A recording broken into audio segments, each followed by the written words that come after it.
Alright, I am Polecats, and this is Dandara. If you've never heard of Dandara before, it's a Metroidvania. Instead of using a standard platforming like other Metroidvanias, it uses a unique movement mechanic, and we'll be using the best of that mechanic throughout this game. I'll get a chance to talk about that later, so for now, I'm just going to start the run. So this first room, we're going to have a target all the way to the right that we need to hit to unlock a door. We're also going to hit a target all the way to the left, and that one basically cancels out a tutorial section in the early parts of the game. That tutorial section doesn't actually even exist in the older versions of the game, but I run on the newest version, so I have to take this target out. Ooh. Okay, we got it. After that, we're actually going to go into the tutorial section anyways, and the reason for this is because in 100% of Dandara, we need to visit every room to get 100%.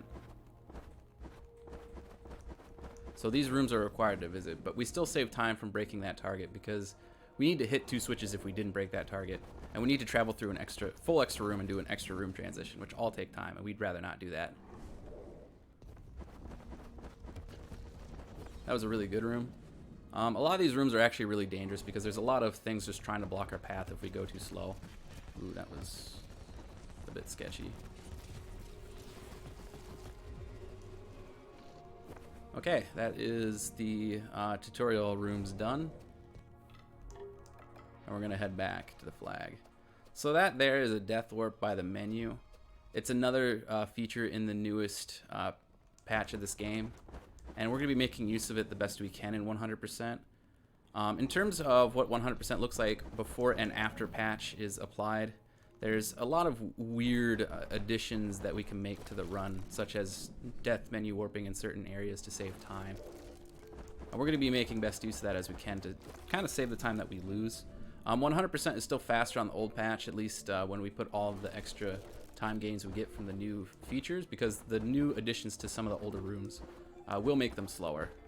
There's just not much we can do about that. If you're curious why I prefer to run on the new patch, it's because the new patch is actually faster for any percent than it is for 100%. Another thing worth talking about on any percent versus 100% is 100% is a much safer category. After a certain point, it's very unlikely to die, and really the only things you can make are some routing mistakes, which makes it a pretty safe run overall to do. That's a pretty good arrow.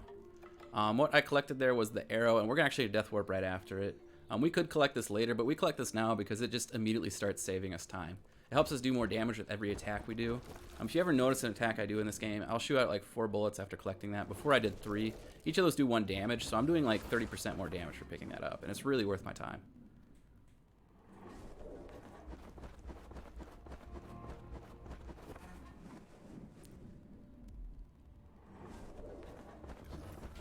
So we're gonna pick the map up here. It looks like toilet paper. I just like making that comment every time because it doesn't look like toilet paper.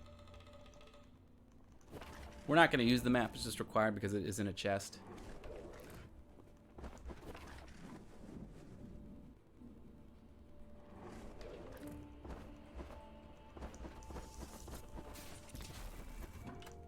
So here we're picking up the first potion. Potions are very useful throughout the run. We're going to be having like, we'll pretty quickly be getting ourselves like 6 potions in the first like 30 minutes of the game, and it really helps with our survivability throughout the game. Making this which is one of the reasons why 100% is just so safe.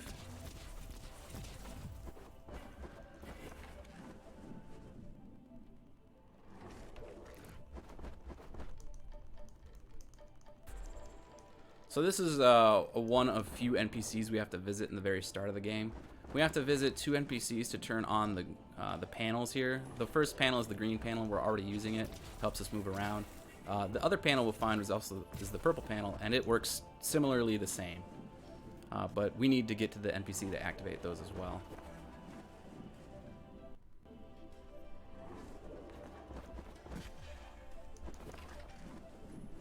So this next room is going to have the first dead body I'm going to pick up. Dead bodies are pretty interesting in the fact that they give you the salt from the dead body. So if you die, you leave a dead body behind, and you can pick up your salt by getting to your body. If you don't get to your dead body, you lose all your salt. But in this case, we're not going to be dying by enemies too much, so we won't have a dead body lying around. However, there's still like other NPC dead bodies that we can find, and whenever we do collect one of those, we get a free health refill, and so we kind of try to make use of that whenever we can, because it doesn't take very long to just run into one and pick up the free health. If we shoot it, we'll get the salt, but we won't get the health, so that's not really what we want. This room is the big walk. It is very difficult to do. Oh wow, we did that perfectly correct. That room is not very easy. So you might notice my currency in the top right. It says 123. The currency in this game is salt. Absolutely everything in this game is salt. The walls are salt, the floor is salt, the upgrades are salt, like everything is salt. Like I don't know how else to put it, but it's a very salty game.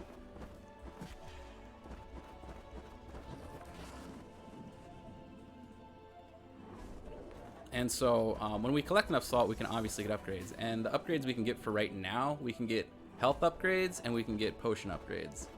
At some point, we'll be going pretty heavily into potion upgrades and getting just basically a couple health upgrades. There's another couple more upgrades I can talk about, but I'll talk about them when I can actually get them, because right now we can't actually even look at them. We're coming up on the first mini-boss here. This mini-boss is, we call it Tank. This is a very easy mini-boss, and you'll probably see why very quickly.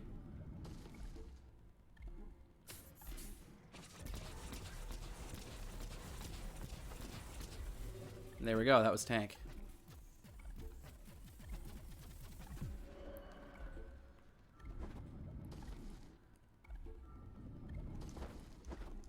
So when it comes to mini bosses, most of their patterns are pretty similar every time. There's not too much RNG in this game. There's a little bit, but not a whole lot. So that was the NPC to try on the purple panels, and that is all we needed before death warping back once again. We're going to go on to kind of like a little offshoot area that we don't need to go to right now.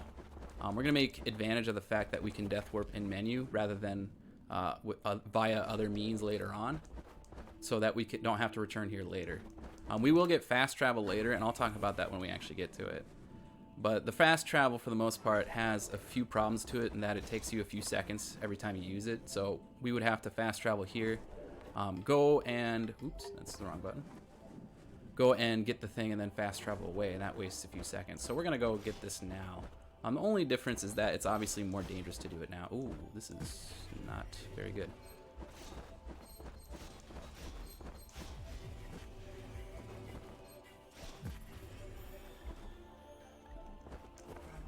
Ooh, that was close. This is the big wheel room. It's very difficult to do optimally or well. And this is not going the way I wanted it to. Ooh.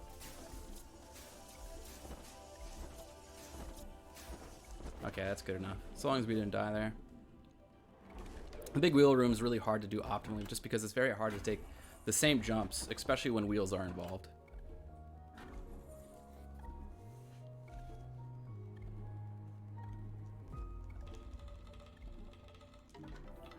So now I'm going to be going into a section that's not really very exciting, so I can talk a little bit more about how the movement works in this game.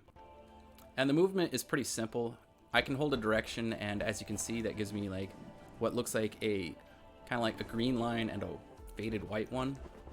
The white one is where I'm suggesting the game to go, and the green one is the one where I will actually head to.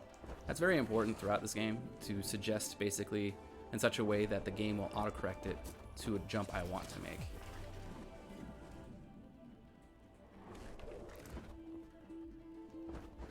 And there's a lot of different ways I can kind of like help suggest the game to give me different jumps. One thing I can do is I can kind of like wiggle the controller a little bit, and that kind of helps the game give me a very quick jump rather than having to maybe wait for a second or two more for it to suggest something. Another thing I can do is wide sweeping motions. And wide sweeping motions are good when I'm just trying to find any angle at all to jump, or when I'm trying to get those long distance jumps in a row. Another thing I can use is inverted angles. When I hold into the floor, the game will invert the angle. So if I'm holding in, like here, I'm holding downwards towards the floor, and it's giving me an upward angle. And that's useful in certain situations where I want to make a similar jump as the one I just made, because the topography of the room looks basically the same.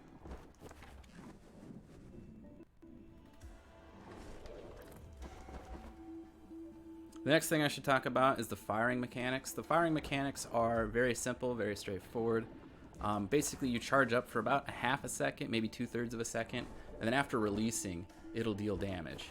It'll shoot out a number of projectiles forward to deal damage, more specifically. And so, I don't have to wait for like some sort of animation to finish before charging the next one, and that's very important throughout this game, to quickly charge one and then get ready to charge another one if I need it. And it makes it so that a lot of times when I am firing more, when I'm trying to be more optimized about my firing, I'm looking for a good spot so I can make a lot of shots rather than just a few specific shots that might help me once or twice.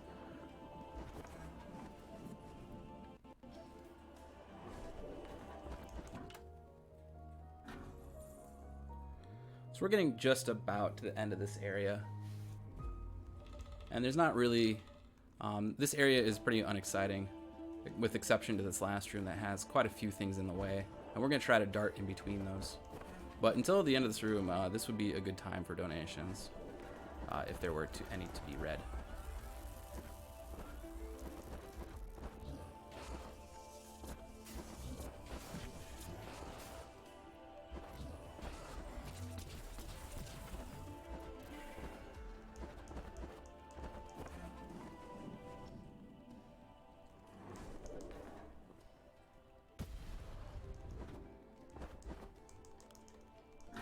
So coming up here is the Johnny B missile. This is the first special we'll get in the game.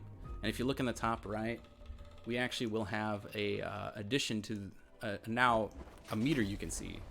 And that meter is how much special meter we have. The Johnny B missile only costs a fifth of a bar a meter, which is really good because most other specials would cost at least a half a bar. So Johnny B is a very basically easy to use. Not what I wanted to do. Very easy and quick to use special in a lot of different cases. Some of the attributes that make it really good to use are the fact that we can fire it really quickly, unlike our attacks that we have to charge up. Another thing that's really useful about it is it has more range than our regular attacks. It doesn't do very much damage though, which is important to note about a lot of specials, in that not all of them are worth the meter that we are required to use them for. So we're coming up on the first boss here. I'm gonna concentrate a little bit to get a one cycle on the first part of it, and then hopefully we can get a one cycle on, and then hopefully I can talk about it afterwards.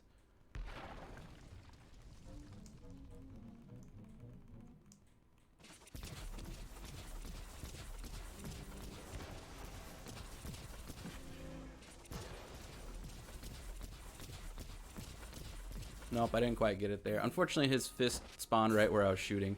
And the way you want to get the quick kill is you want to shoot the first fist as many times as possible before shooting the second one, because he'll delay taking back the hands if you take time before hitting one of them. So it's a little unfortunate that happened, but that's just kind of the way it went. It was nice to at least even have the opportunity to do so as well. One thing that he can do is his hands can block both of each other, and then you can just get no hand or get one hand, and you'll be like, well, that's great. Unfortunately, we're not getting a very good pattern on the second half either. Those enemies that spawn are completely random. They can be anywhere they want to be, and or there can be however many of them that the game wants to spawn. It can spawn one per each of them, and if you get unlucky, it'll just keep spawning them, and you'll be like, well, great. So this is one of 4 required movement upgrades. Every movement upgrade is required to beat the game, and unfortunately, there's no real way to skip them. I don't even think they're required for 100%, but because they're just required to beat the game, we just don't have much option but to go for them. This will get us to our next area, and the first movement item we get is called the Stone of Creation. It's very specific in what it does because it only works when it's around the green platforms that we'll see. The green platforms when we're on them, will give us a boosted jump like that. and that helps us reach new areas. So we can't use it anywhere, but we can use it when we see it, which helps open up the new areas.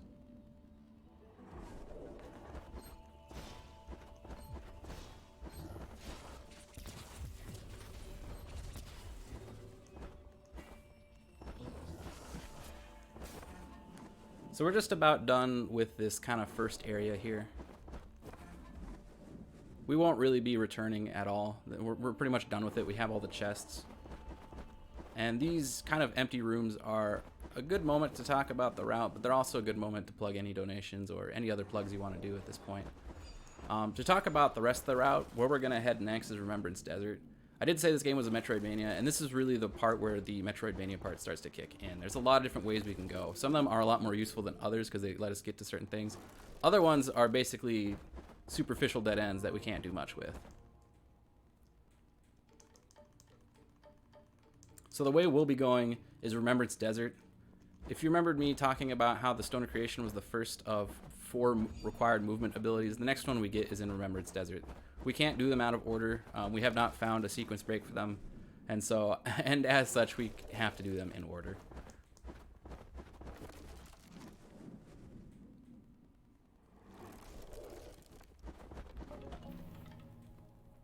Let's see, I want this, and then yeah, I don't have enough for that yet.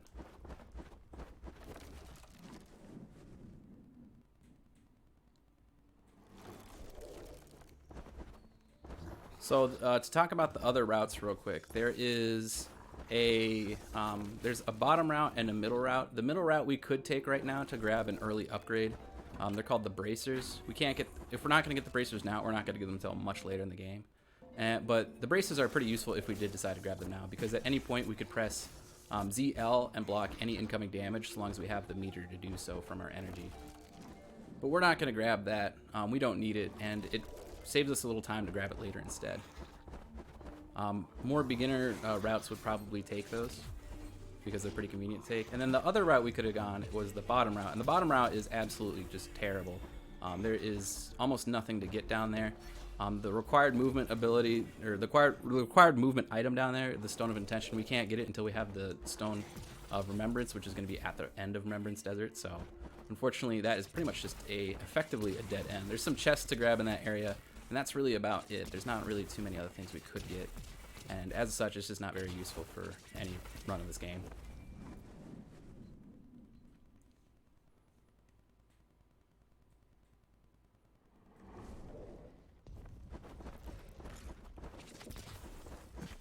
Oh, I forgot to grab well, we can grab that later. So I did say we were done with the village, but unfortunately I forgot to grab a chest at the end there, and that requires that just required blasting on a stone wall, but we can grab that later. It'll only take us about 20-30 seconds to do so, so it won't be that much of a time loss. It's a little bit unfortunate to forget something, but it will happen every once in a while, and it is very important to kind of remember, you know, what chests you have grabbed and what chests you have not grabbed. The main way I'm able to keep track of what I have and have not grabbed generally has to do with the fact of what my current potion counts are at. Right now I have 3 red potions and no yellow potions. I should have, after clearing the next 2 rooms, or 3 rooms rather, I should have 3 red potions and 3 yellow potions. So unfortunately, I definitely did miss something, because I already am short 1 potion. It is a bit of a pain for getting something early because we can't get it back until much, much later, and it usually wastes 30 seconds to go grab it later. Oops.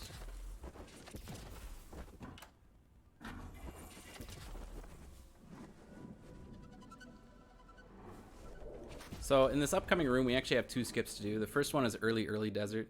It's called Early Desert because it's the skip before Early Desert. And then the next skip after that is Early Desert. Both of these are basically using cheeky ways that this room was designed in such a way that there's going to be a lot of projectiles going through small corridors. And we're going to basically make use of those small corridors because, you know, why not?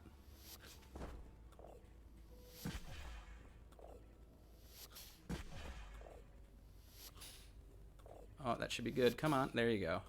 So that was Early Desert. That one is a little fickle.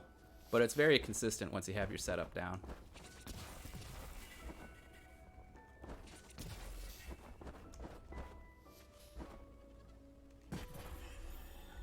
Get there. Okay, cool.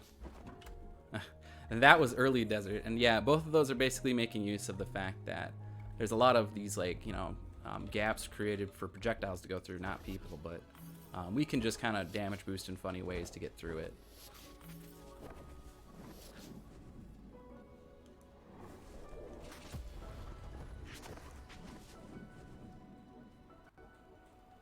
So Remembrance Desert has a lot of, basically every area in this game kind of has its own enemies set to it. And Remembrance Desert has a lot of very bizarre enemies, I would like to say. They all have erratic movements and things of the sort.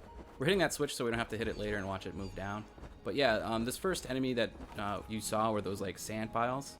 Those sand piles, they jump around and, you know, they regenerate after a certain amount of time. There's also these kind of like squid looking things in the ground that have a spike on their head. When they pop up, they'll do damage to you, and they'll also shoot out projectiles if they have enough room to move after they pop out. So generally there's going to be a lot of trying to bait some of the squids and trying to move quickly past a lot of the sand piles, or the sand blobs, or whatever you want to call them.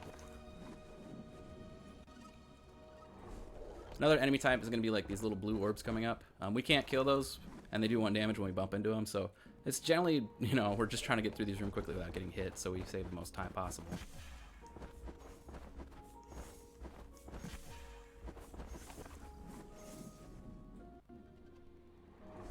So normally I wouldn't here, but I'm going to take a camp because if I die, I'm going to lose quite a bit of time. And that's really just a safety measure. There's not really too much reason for me to do that there, other than getting a little bit of safety.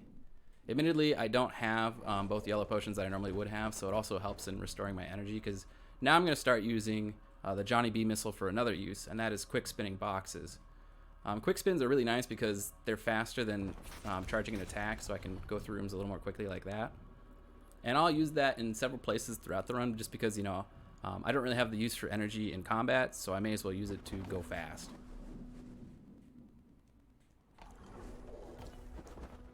So this is the mini boss. Oh, we missed it.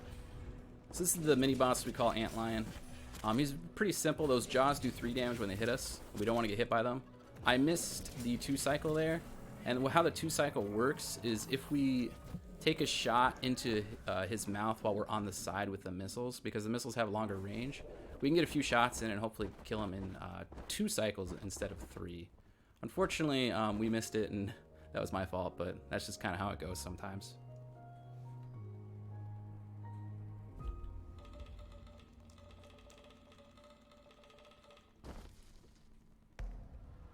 So that was the second required movement ability. This one's a little more specific. Once again, this is pretty specific like the other one. It works whenever there's kind of like these skull enemy, or skull like structures nearby. They'll cause platforms to move or rotate. They'll also activate traps that are nearby, and one of those is, you know, we don't really want the traps, but we can't really tell them to go away, so we just have to go with it.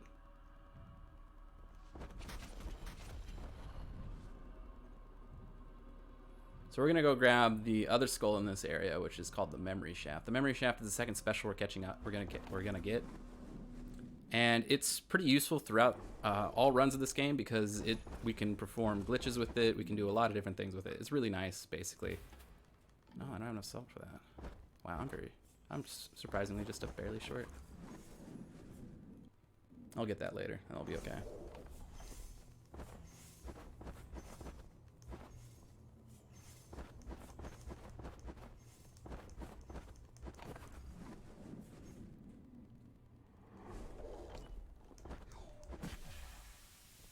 And so for 100%, the main use of Memory Shaft is damage boosting.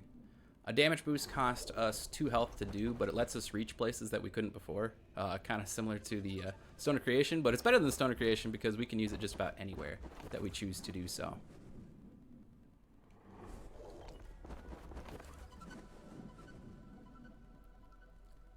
And if you want to get 100% in this game, you actually have to use the Stone of Creation. There's just not much you can do about it. Or not the Stone of Creation, but the damage boost from the memory shaft. And there's a lot of different ways we can use the memory shaft in both any percent and 100%. So it ends up being a pretty useful addition to have it in all cases.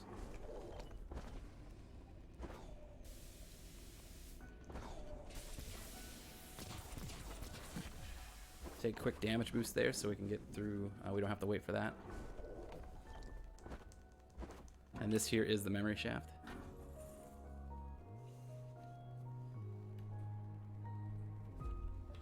So we're pretty close to done with this area. We just have a lot of cleaning up to do. Because of those skips we took early, there's actually quite a few chests that we missed. There's also a couple rooms at the beginning we also missed that we normally would have in like a normal playthrough of this game that we need to go back and get now.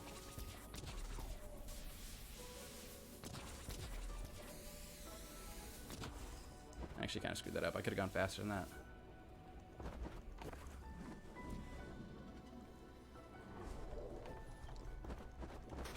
Oh, that was a mistake.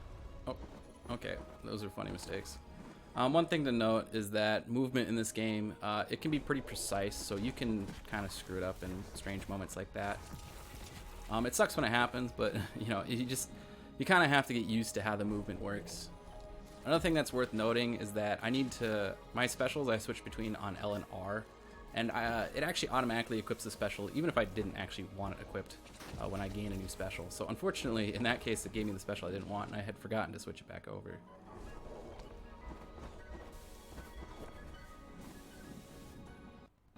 You won't see Memory Shaft used too much for combat in the game. That's just because it's not really the best at combat.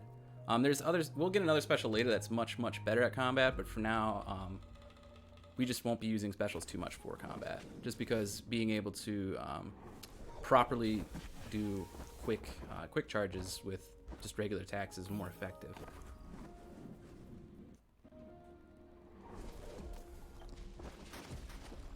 Missed it. So this room is incredibly dangerous.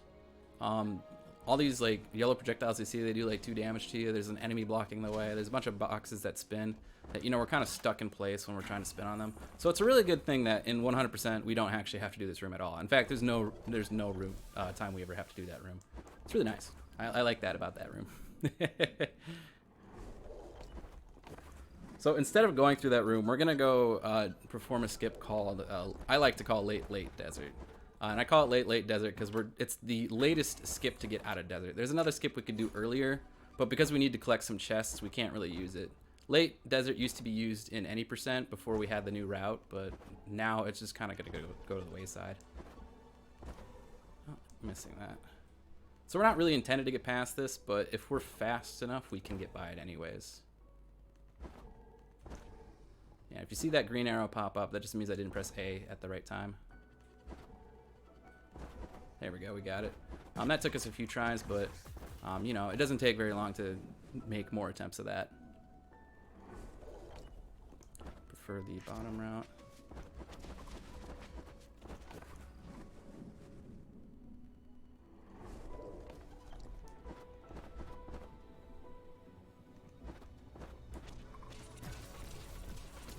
You are directly in my way, sir. What a jerk.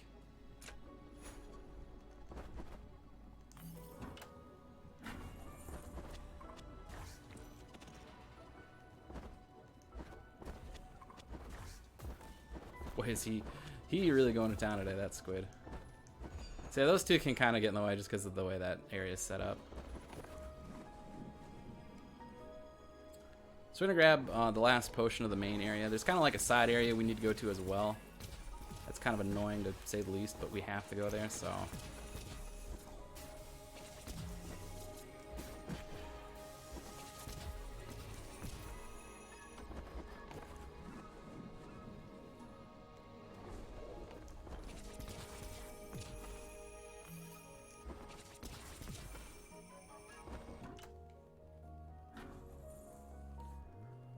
So this is the second to last red potion of the area. We still have one more to grab. That last side area I mentioned.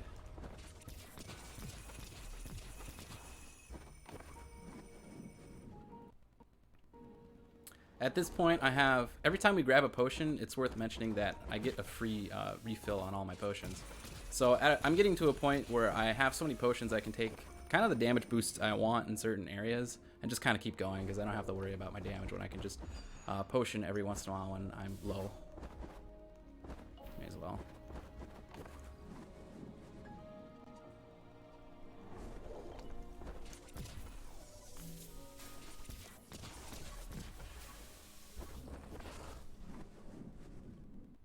So these are the last few rooms that we skipped when we did early desert and early desert.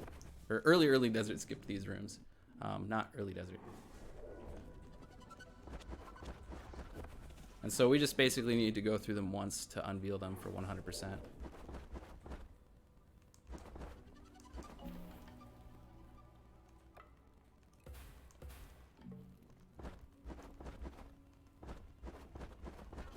So we're gonna go down here and grab that last potion of the area, and we'll be done with Remembrance Desert. We won't. Luckily, we have not forgotten anything because my counts are all correct.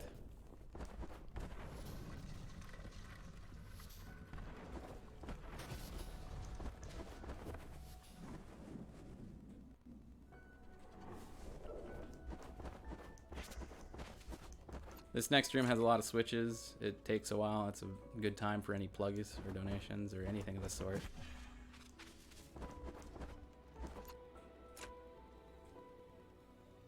Good time for shoutouts. There's, like, unfortunately, some of these rooms are just kind of like designed in a way not to necessarily be fast, but kind of be, you know, puzzles, and that's just how it goes.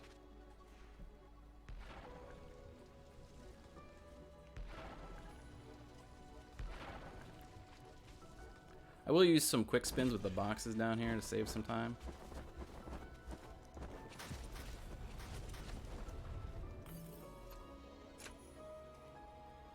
And you know, it's really just kind of like optimizing movement, making small improvements all over the place that really can help you save time, because this is 100%. There's not as many skips to do. In fact, I think we performed the large majority of them all in desert.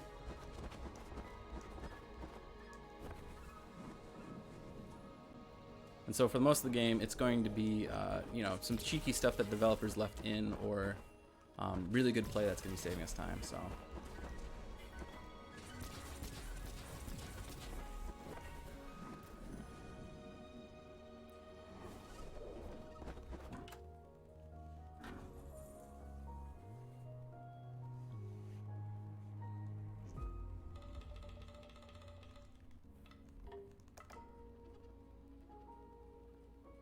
Just another return to camp warp, and you know, it's just making use of stuff like that. If we didn't have that there, we actually would still grab that potion, because we could use the memory chef that we had gotten to basically just be able to death warp. That's very important for the older patch to have that memory chef for death warping, but for us, we can still just, you know, death warp in menu, so we don't have to watch our energy as much either, which is going to save us more small time saves throughout the run once again. So we can use our energy a little more freely. That was pretty good. So this is the second boss. We normally don't do this boss in any percent, but in 100% we clearly have to, because there's 3 chests that spawn after we defeat the boss. So we have to open those chests.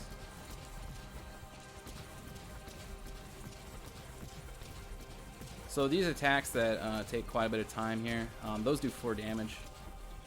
The little like spear or bullet coming out to get us, that does 2. And there's going to be what looks like an unavoidable attack coming out pretty soon, actually. And that does 4 damage as well. There are ways to avoid this. There's like some magic pixels where it somehow won't hit us. I didn't think we were on one, so I'm not surprised.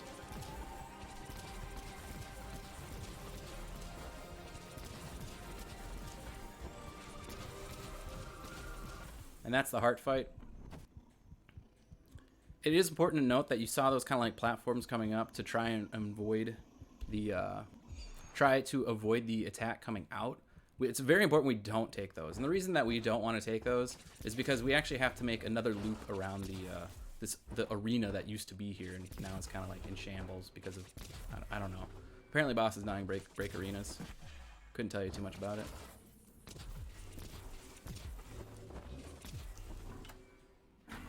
So this room is another one that got a pretty massive update in the newest patch.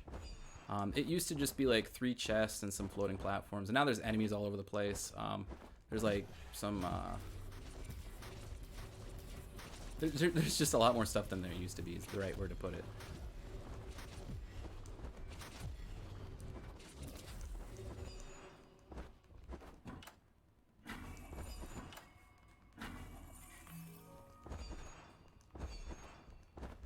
Okay, and with that, that will finish Heart. So the next section, we're not actually going to be fighting too many enemies. Instead, we're going to be basically just rushing towards one boss. And the reason for this is because we can't really finish 100% of some of the areas until we have some more items.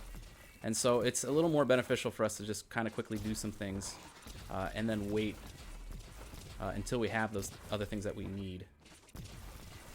What we will be doing, though, is we'll be uncovering some camps for later. And I'll talk a little bit about why we do that once it becomes relevant. And the other thing we're going to be doing is fighting Bird and getting the 3rd required power-up, which is the Stone of Intention.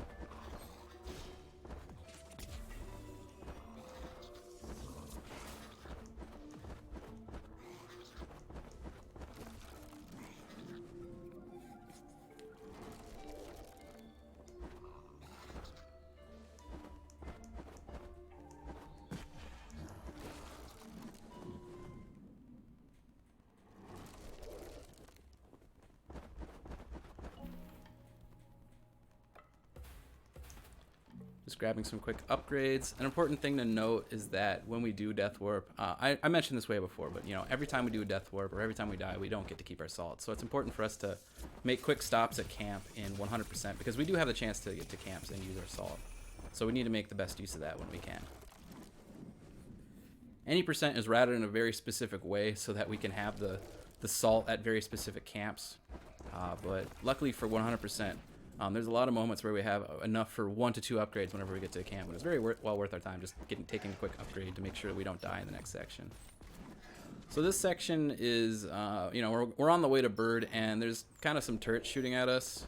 That one that shoots eggs is annoying, but it's not too threatening. The one that is a giant laser, it goes across the entire screen. It does 4 hearts of damage. We do not want to get hit by that. Luckily, you know, I have these safety measures in place so that we can get hit by a couple things and that laser, or hit by 1 or 2 things and that laser.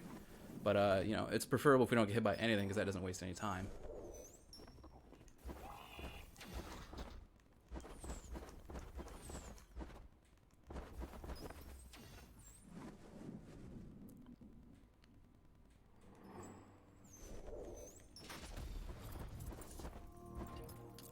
Oops.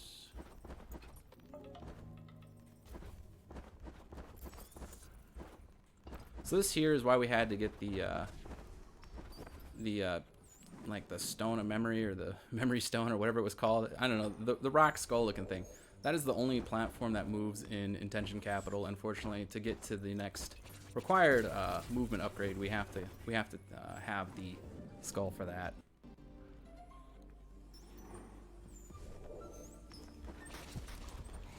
More quick spins here to save a little bit of time. And I'm going to be coming up on the bird fight. The bird fight I talked about, I mentioned the bird fight, you know, I haven't really talked about it. But the bird fight is just high levels of dangerous. It's not the hardest fight ever made, but it is a fight that can go very wrong if I don't pay attention. So I'm going to be quiet for this.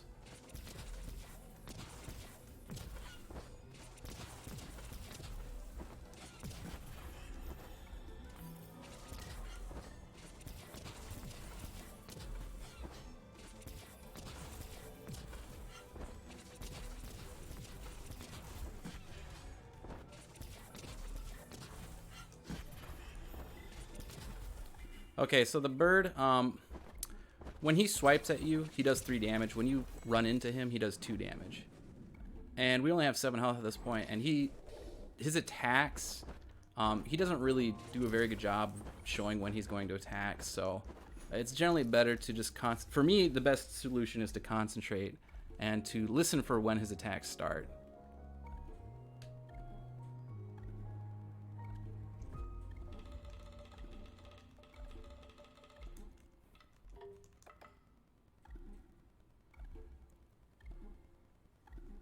So yeah, we'll actually get a good moment here to go grab that potion I missed earlier, and we will be very much making use of that time to do so.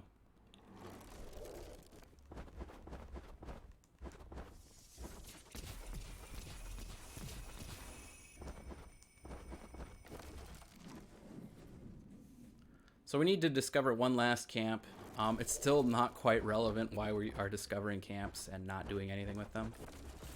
Once again, I'm not going to talk about it till it is relevant. So on the way there, it's not really too exciting. So this would be another good moment for any plugs, donations, shout outs, whatever you want to have.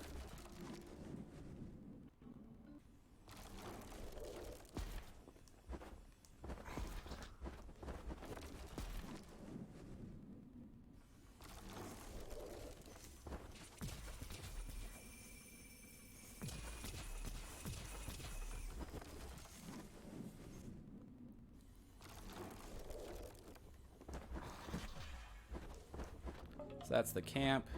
It's important to note that in any percent run, we only need to see that camp, and then we would death warp. In 100%, we save not very much time, but more time than death warping if we choose not to do so.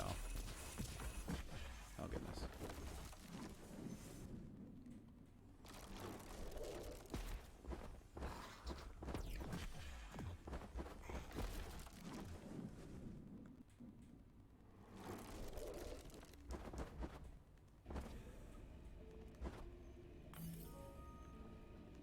So we're getting to the undersection of the bridge that we had crossed earlier. That bridge is like a quote-unquote one-way bridge. In any percent, we don't treat it like a one-way bridge. We get to cross back over it. But the undersection of the bridge is honestly probably one of my least favorite areas. The reason for this is because it has alternating spikes, and if you try to go fast, like you try to go, quicker than maybe the cycles do, it will not work out. You will get bopped repeatedly, and you will be kind of upset and salty about it. So hopefully these next couple rooms, I'm able to use my patience and hopefully not get hit.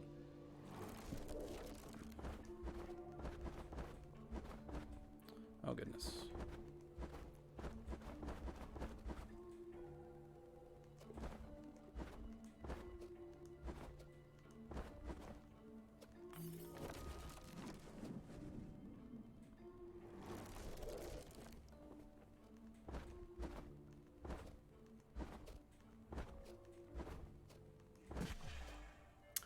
That stupid bubble. So yeah, if I don't go at the rhythm that these jumps are at, I'm just going to basically take damage every time I try to jump to one of them. So this is kind of like, when you first start running this game, you'll be like, I just want to go here. And you just get hit, you get hit, you get hit, you get hit. You take a potion, you take more hits. You're like, well, this is not going well. You know, you're not in any danger of dying there, but you just get bounced around all over the place by spikes until the spikes just basically teach you and to not do that.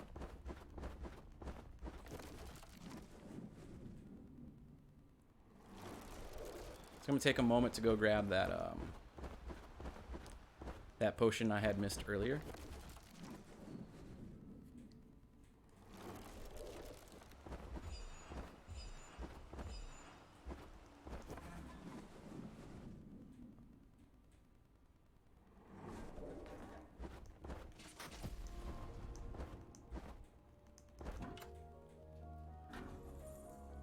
And we're going to be heading on to a section called the Dream Realms, or the Dream World, or Dream, whatever you want to call it.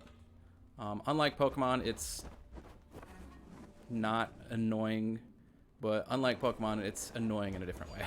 So, Dream World is, I don't know how to quite quickly describe it. It's an area kind of meant to confuse you, and it's one of the most difficult areas of the game. And I'll talk a little bit more about the more difficult area, but for now we're going to go get a few chests in this area, and we're going to do a damage boost to get to some of them and other things, and we need to go to the right. This room, when we enter it, all 6 entrances are basically the same depending on where we enter from. So we go to the right, and then we'll go straight across to get to the camp, and then we'll go to the left to get to the last section of Dream World.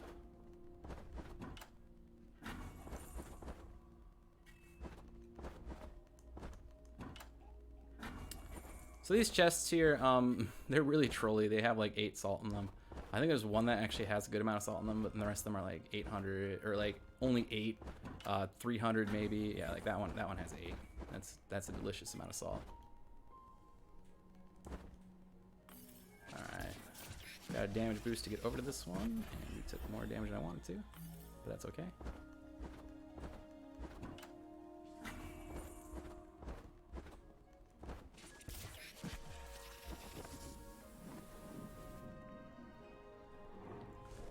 So we're finally going to be making our way to the second Arrow of Freedom. If you remembered, I talked about that way earlier at the very start, at the first 3 minutes of the game, and now another 40 minutes into the game, we're finally going to be getting the second one.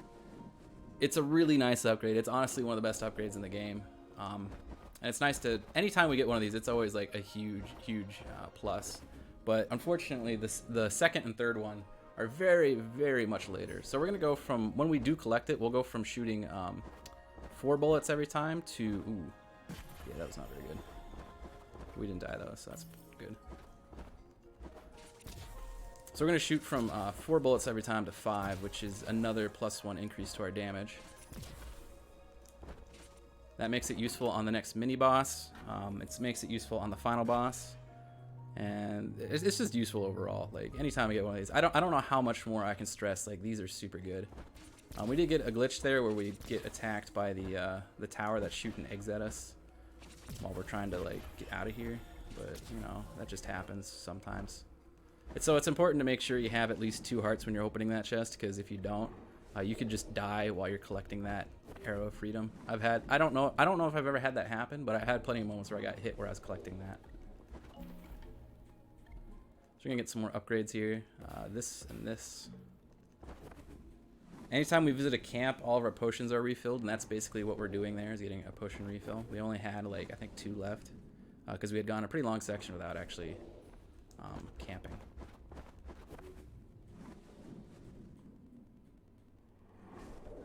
So this next section is called Fake Town. Fake Town is, in my opinion, it is one of the hardest sections in the game to do consistently. In a regular, just like a regular playthrough of this game, it's the second hardest area of the game. But for a speedrun, it's very difficult because it's really sporadic. There's a lot of enemies all over the place. Things can go wrong in all sorts of different ways. And it almost never plays out the same way twice. So getting, basically, if you're good at this section of the game, you're just really good at this game in general. Because this is really hard to make sense of the mess that can happen in this area, in these areas. We're gonna be grabbing the 3rd special, and this is the Anxiety Shock. I don't know if I mentioned it earlier, but this is the best combat special in the game. Unlike the other specials that are nice for utility reasons, this one's actually really good at just fighting in general. The reason for this is because it does a lot of damage when it hits something. It does a lot of damage over time when it's on top of something. And it has a pretty sizable area of effect to work with.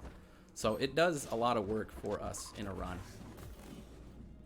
We'll be using it against the next mini boss to hopefully set up a quick kill, but it's not a very consistent setup. It really depends on what the enemy wants to do.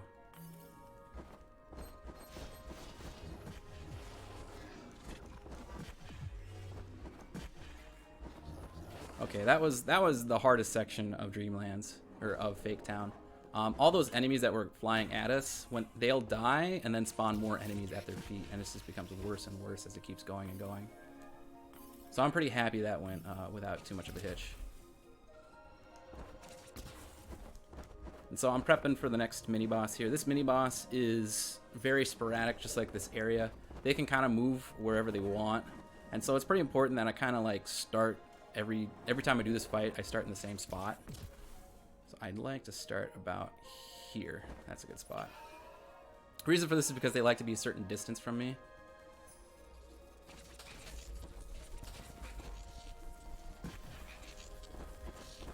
Unfortunately, I'm not quite getting the... So I didn't get the quick kill there, and basically how it works is every time they take damage, you can kind of see them bouncing to the side. And that's what I want them to do. I want them to take damage from one of the Anxiety Shock and then get bounced into the other one. Putting the Anxiety Shock out is almost always beneficial damage-wise on those two guys, because if they don't take damage, they generally will fire more quickly, and their projectiles go everywhere. You're not exactly sure where they're gonna hit at, and it's just problems all over the place.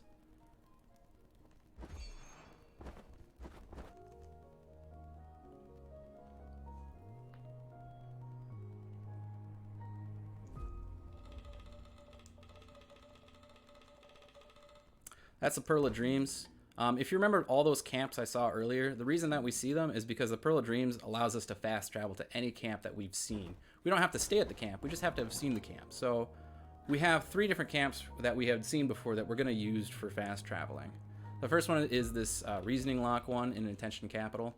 And this starts up kind of the biggest cleanup part of the 100%. Where we had a lot of extra little chests in areas that we had not grabbed before because, you know, they're kind of like in annoying spots, but we're there, so we may as well grab them.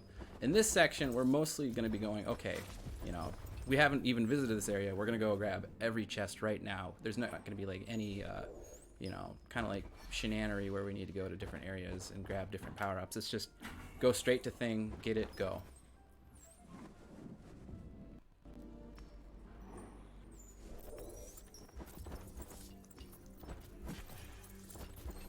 Ooh, that's not what I wanted. But that's okay. We can make do with that.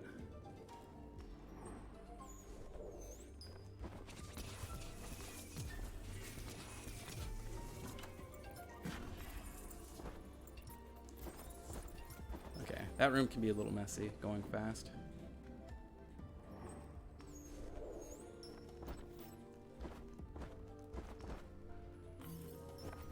So at this point, I have a lot of health restored from each potion. So my goal is pretty much just to get through these sections without taking too much damage, so I don't lose too much time. But for the most part, it's pretty much just, okay, I have all my cool, fun upgrades, and I'm just going to be going. If I take too much damage, you know, I'll just take a potion. We'll be fine. This section is kind of strange, to put it the least, because we could have visited Intention Capital earlier for a whole bunch of different stuff, but it just ends up being faster to do it all at once, so we just do it all at once. The reason for this is because it saves on room transitions, and I talked about room transitions before, but I'll mention it again because it's not really a big detail that anyone ever thinks about in this game. But the fact that it takes about 3 to 5 seconds to transition from one room to the other means that anytime you have to backtrack, it's usually not a good thing.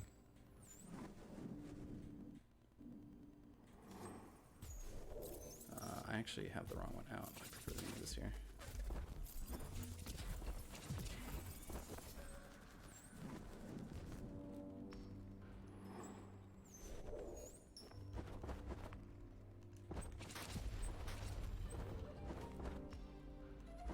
Just solving a small puzzle to get another yellow potion.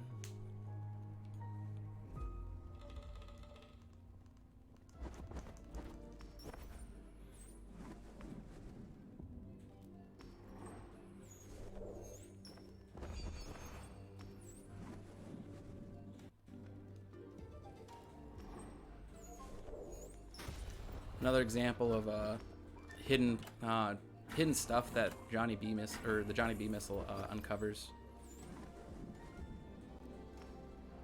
This is just more cleanup. If there was like donations and stuff to talk about, this would be a good moment to do it because there's not really a whole lot going on except for some cleanup. I'll talk real quick about the special I had gotten not that long ago, and the next one I'll get right here in a couple rooms.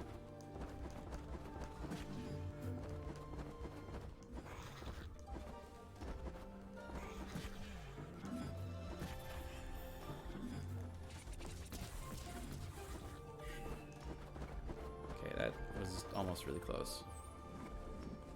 So the next special I'm gonna get here is the bracers. I talked about bracers way before, how they're really nice. Unfortunately, they're just not very useful for a run. They don't save any time anywhere, so we don't get them until the very end. And for the most part, bracers are really good.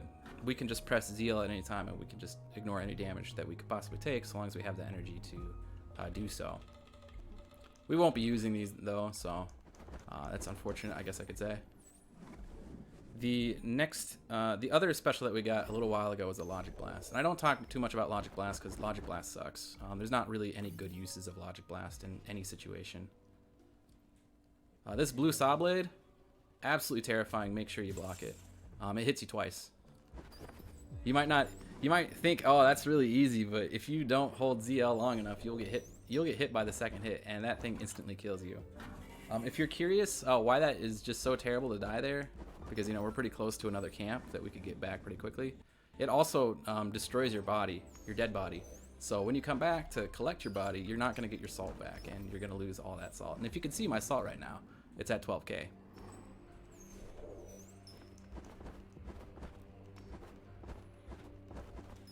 And we're basically going to be using that 12k throughout the rest of the game.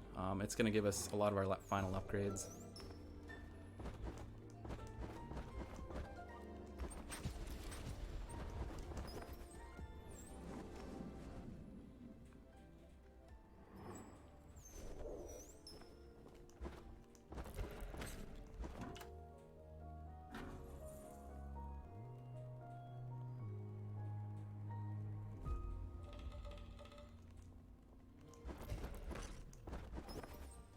So that's the very last chest in city. It takes quite a bit. It's a pretty long section just because we haven't been here before. But yeah, we're now going to use all that salt, get tons of upgrades. We're going to get to a point where we hopefully won't die. But you never know when something is just going to go absolutely wrong in this game and you're just going to die. A reason we have to use that now is because we're going to go for a death warp pretty soon. I have forgotten to use that in the past, and I will lose all 13k salt, and that is a huge time loss. I need Johnny B. There we go. So coming up is the only intended use of Logic Blast. Logic Blast, once again, it's not a very good special, but and even if somehow we deleted Logic Blast from our inventory and we couldn't do this puzzle the intended way, we could still finish this puzzle coming up here without Logic Blast. Logic Blast is just that terrible. I don't know how else to put it other than Logic Blast is bad. I feel bad for you, Logic Blast. I'd put an F in chat right now if I could.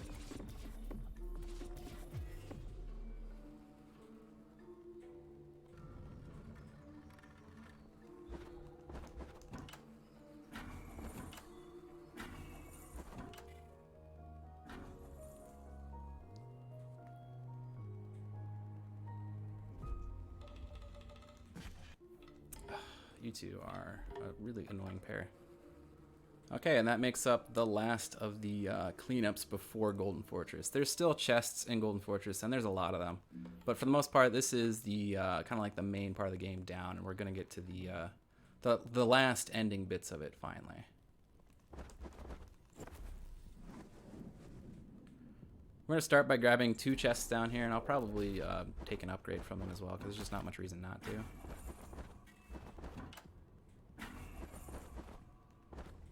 There we go.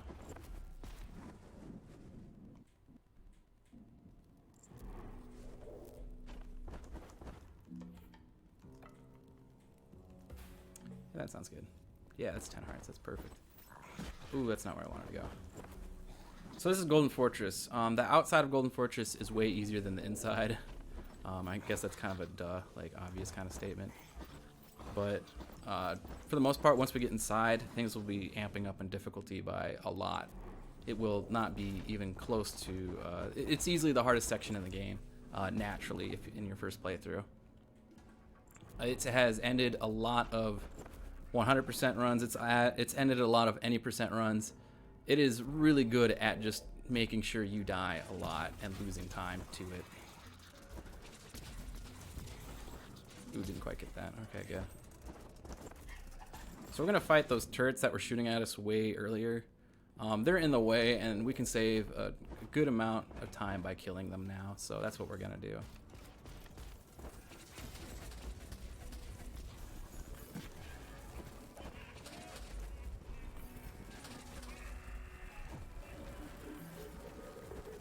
Alright, that was turrets.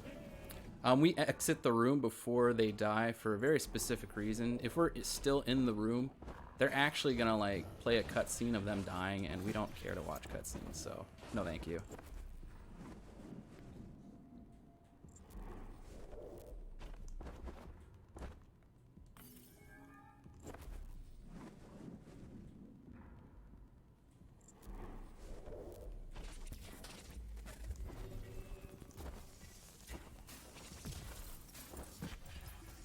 ooh, ooh, ooh.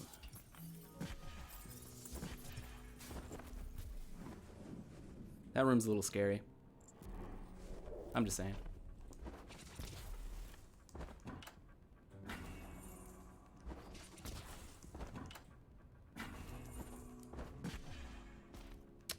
Shoot.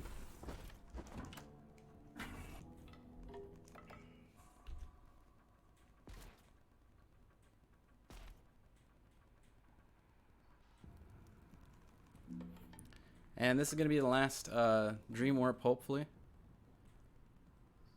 We're going to grab one chest we left on the outside earlier just because it was convenient to grab it now when things are not shooting at us. We're not really going to use that salt, but we're going to grab it now and take care of it. For the most part, we have most of the upgrades we need for the rest of the game. We have a lot of energy whenever we want to use it. We have a very nice powered up regular attack. We have a good set of specials to work with, especially Anxiety Shock for combat. So it's pretty much, at this point, it's just about trying to get through these rooms as fast as possible. And in some cases, we might take a safe strat. In other cases, you know, we'll just kind of go for quick strats, obviously, like this, that are completely fine.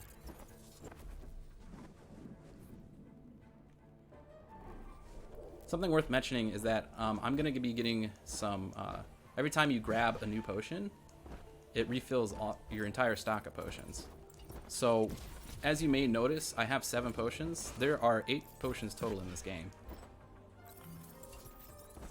And so, playing this... Oh, goodness. Can this stop? Playing this first section in such a way that I don't entirely run out of potions before I get my next one makes it so that I can just basically keep going throughout Golden Forge without that much of problem or worry.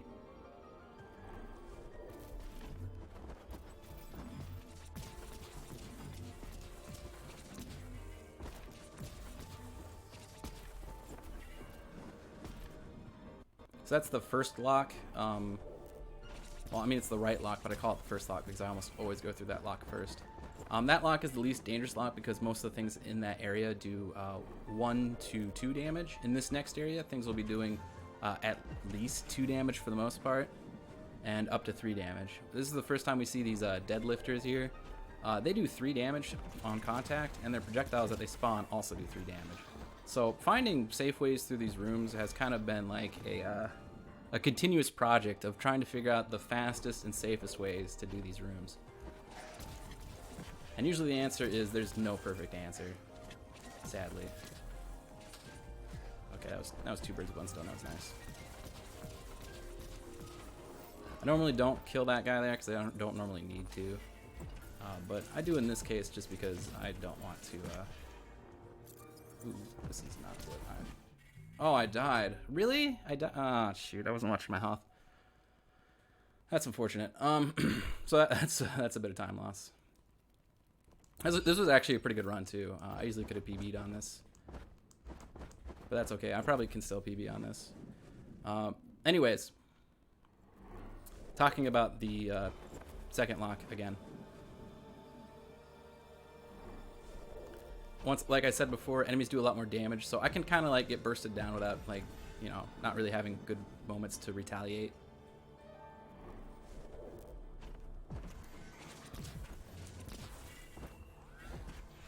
Ooh, that hit me? Really? Yeah, there's kind of moments where, like, I'm used to something not hitting me, and it's just like, because I have a slightly different angle than the last time, it just does not work.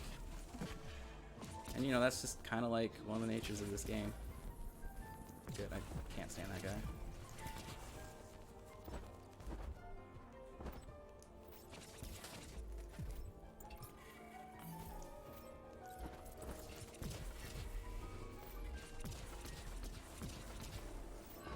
So we have to take that guy out there. The reason for this is because it deactivates this laser. We can't get past that laser otherwise. You could theoretically maybe damage boost yourself, but you'd have to damage boost yourself quite a bit to do so.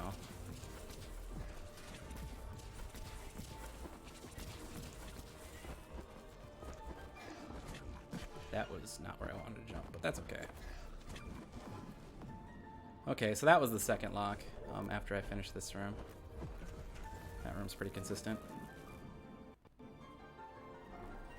So I'm going to be going on to the third lock here.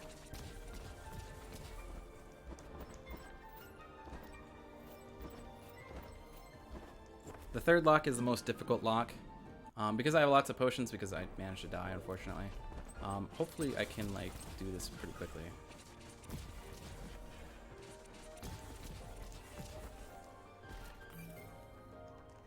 Of course that hit me. I didn't even realize they actually could hit me on that door.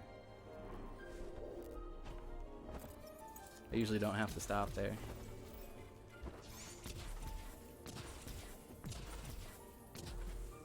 We fight that bird. You know, usually most times that I choose to fight, it's either to get something out of the way of my jumps, or because actually not killing it is going to cause huge problems if I don't. In that case, it causes huge problems if I don't. That bird will follow me through that entire room as I try to, like, clear it, you know, and he'll just be in my face the entire time. That's okay. I'm okay with that. I will need to take a potion before I start this room, but I think I'm still pretty loaded on potions right now. I am. I'm gonna need that bad boy. I don't know why I did that. Really silly.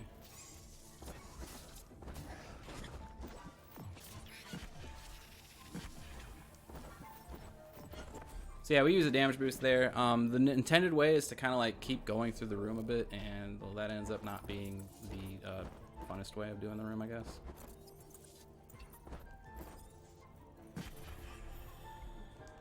So I could use another memory shaft to do a damage boost, but I prefer to use that guy because he can only hit me once, and I've had moments where I'm not able to find my angle fast enough, and I'd lose a run to just dying in this room.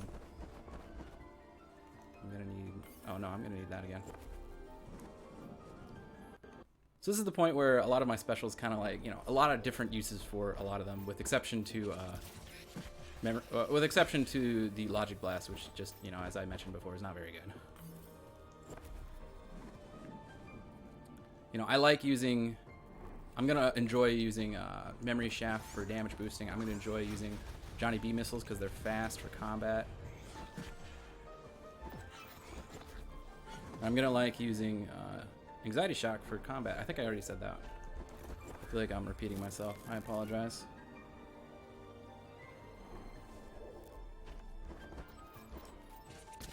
So this lock, we don't have to actually break this lock, but in order to, if we die, we need, on the way to the next camp, we'll unfortunately lose a ton of time for not breaking that lock, so that's why we break that lock. In PB attempts, I would not break that lock, and I'd just basically go on, but it's whatever. That was the wrong one.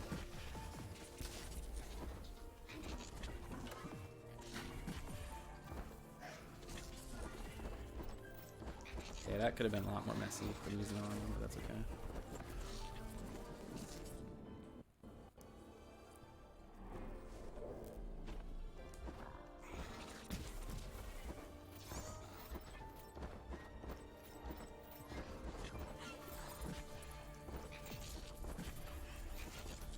Okay, cool, we got through it. This is the final camp, but we're not quite done yet. There's still a few chests on the outside of this area. So I'm just taking this for a quick, basically breather, to get some of the use some of my last salt and get to the final sections. This is also a useful death warp to have, which is what I'm also going to use it for. This is actually, I think I routed this into the route like the other day, but I found out that it's less room movement when I do this, and the room that we skipped from doing this is easily the worst room in the entire game. It has, when I say that Golden Fortress has ended 100% runs, I mean that this last room that we have to go through to get back to the camp, or one of the last two rooms to get back to the camp, is so chock full of enemies all over the place. It is easily the worst hallway in the game. It snakes all over the place, has saw blades. This is the first time you've really seen a saw blade. Saw blades do 4 damage. It has a lot of those deadlifters all over the place. Every time you jump, there's just kind of going to be like projectiles everywhere. We don't like that room. That room is terrible. So this is kind of like a small routing change to skip that room entirely. And it's good for, and it's going to be good because it should save us a little bit of time doing so.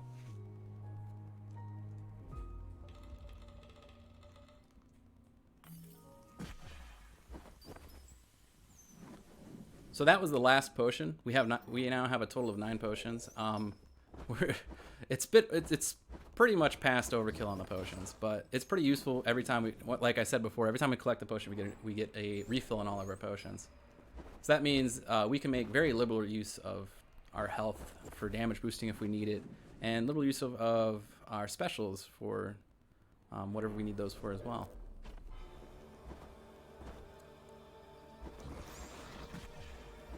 Okay, that was a good room. That room can be very dangerous.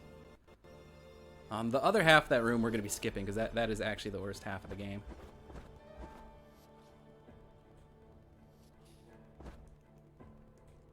Okay, I'm going to take a potion here. We need to damage boost 3 times to get to this top platform. This is actually intended of all things. Oh no. Really? That is unfortunate. We'll have to reset this.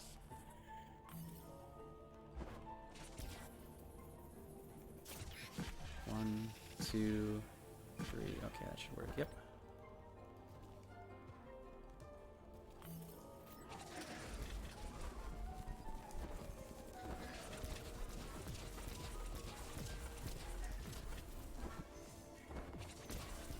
That is not where I want them to be, ever. Well, I'm gonna have to come back to that later. That's gonna be an absolute mess.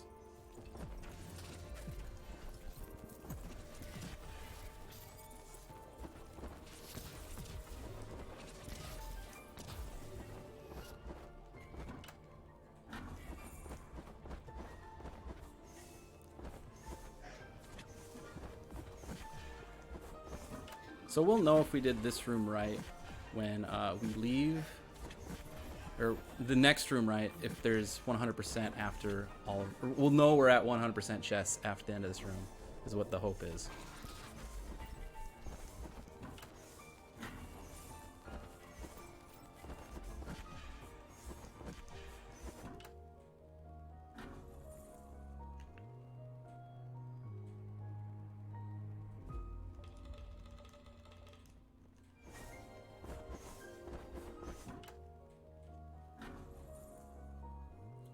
So we should get a sub 115 today. That actually, I think, will still be a PB.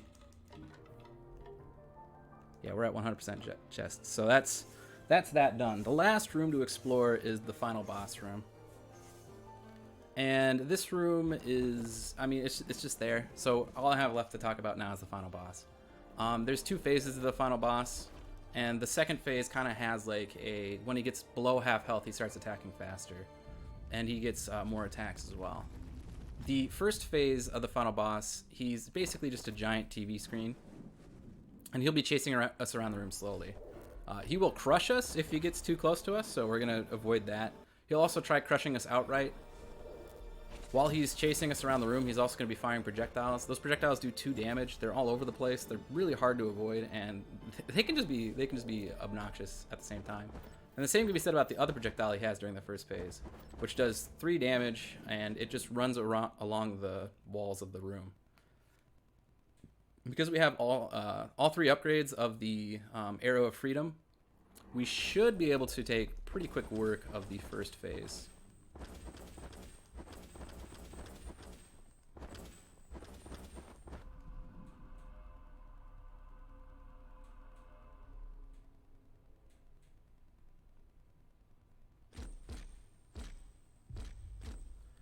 And coming up is actually the last text we have to mash through as well. It's kind of funny thinking about that, because there was like text we had to mash through in the first 15 minutes, and then finally, only at the very end of the game is there more text to mash through.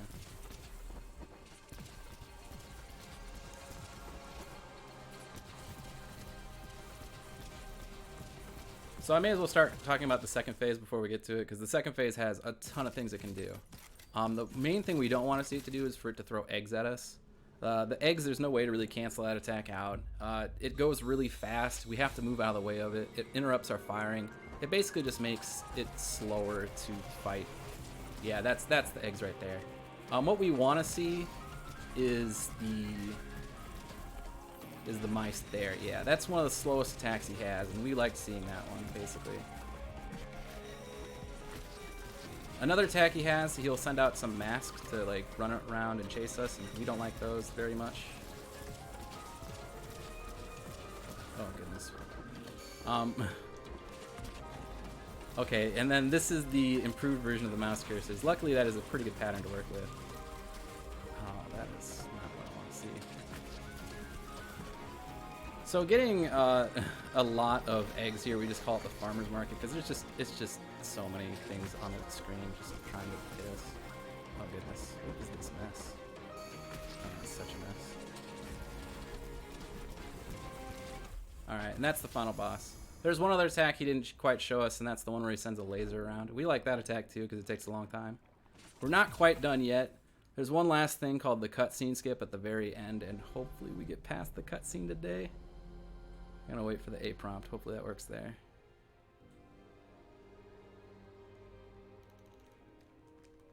Oh, we got through it. Okay. So the cutscene skip at the very end of the game.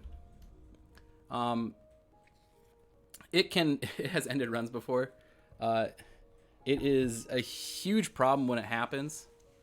It wastes so much time, and there's not too much you can do about it.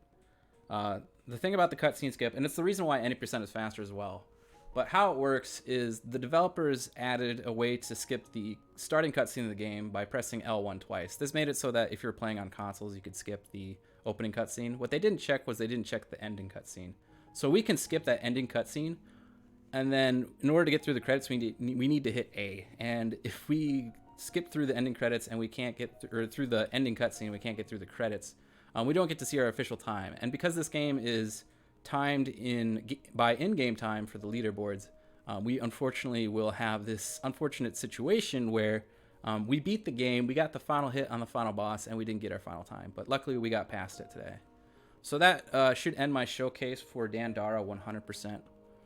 100% is, as I mentioned before, the safer of the two categories. It's also much longer by about 30 minutes, 35 minutes, I guess, compared to my PB. But yeah, I hope, the marathons that I'm sending this to in the future, they can take a look at this and, maybe decide if they want this or not.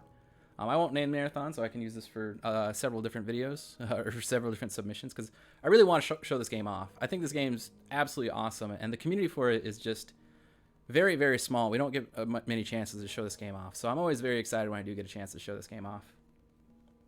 So yeah, I've been Polecats. Thank you for watching, and I hope you have a great day.